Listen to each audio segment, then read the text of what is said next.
Hi, my name's Jennifer, and this is a picture of me many, many years ago, actually about 50 years ago when I was 13. And as you can see from the picture, I was pretty tall and skinny. I'm still tall and still fairly skinny over most of my body, but I didn't know why. And I think my story starts like so many of the other people, and I think that people are always asking, well, how did you know, or who told you? And I think everybody around me told me that there was something wrong with me. It'll make me cry because I definitely I looked different. And I think that the reason why I'm doing this today is I'm talking to that girl, the 13-year-old who wants to know why. And I want to help any future 13-year-old girl that doesn't understand what's going on. And the best part about all of it, and I'm really, really so happy to be part of this because so much has been done in the 50 years since that happened, that the future of the generations that are coming up now are going to have all of the community behind them. And I was fortunate enough to meet some doctors early on. I was first diagnosed with PCOS when I was about 20. Originally, my doctors, pediatricians, just always explained my thinness and my lack of regular periods and everything was because of a lack of body fat that they explained was like because I was an athlete and I was like the prisoners in the concentration camps that didn't have fat. And I just accepted that because I was an athlete, and I continued through college running and swimming and playing volleyball and competing.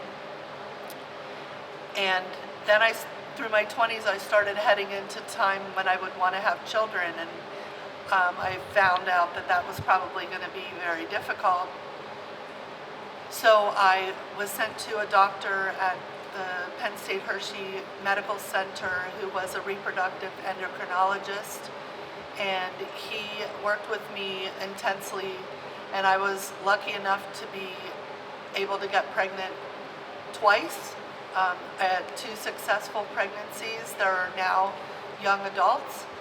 And at the same time, I met another endocrinologist who walked in the room, read my labs, and looked at my body up and down and said, "You have partial lipodystrophy." And that was in the 1980s, so at least 30 years ago. We didn't have internet back then. We had no way to find out what that meant, and I just saw it added to my chart, and every doctor after that just would nod their head like, "Oh, okay," and they really never did any explanation, and I know now why, because they really didn't have one. But I was treated. I was treated for all of my metabolic issues, my impending diabetes diagnosis because I had hyperglycemia, I had the triglycerides elevated, and cholesterol issues, all of those different metabolic things. I was treated, and I took a lot of pills. I still do. I remained active, and I just kept going, and every time I went to a doctor, I would bring it up, and I'd ask different questions, and I just kept going, and I was eventually diagnosed with diabetes. I take metformin. I'm lucky to keep that in good control with diet and exercise and the various medications. But in the last few years, now that my kids are grown up and gone, I just started saying, there have to be other people out there like me. Like there has to be an expert somewhere. So I just started Googling things, and I asked my I asked my endocrinologist, I'm done with that part, and my general practitioner, isn't there somebody out there that's an expert? Can't I talk to someone that really does know what's going on? I've seen people online, but they're very far away. And he said, if you find someone that's close by, I'll send a referral. So I found a doctor at the University of Pennsylvania, which is about a 2-hour drive in Philadelphia from my home. I started seeing him last year. He did the DNA test, and that was the first time in 30 years that I had an absolute on-paper answer that I definitely have the gene mutation for the partial lipodystrophy type 2.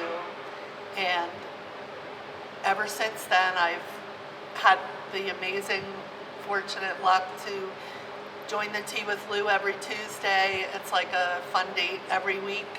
I've met a whole slew of women and now a few men that join in on that group.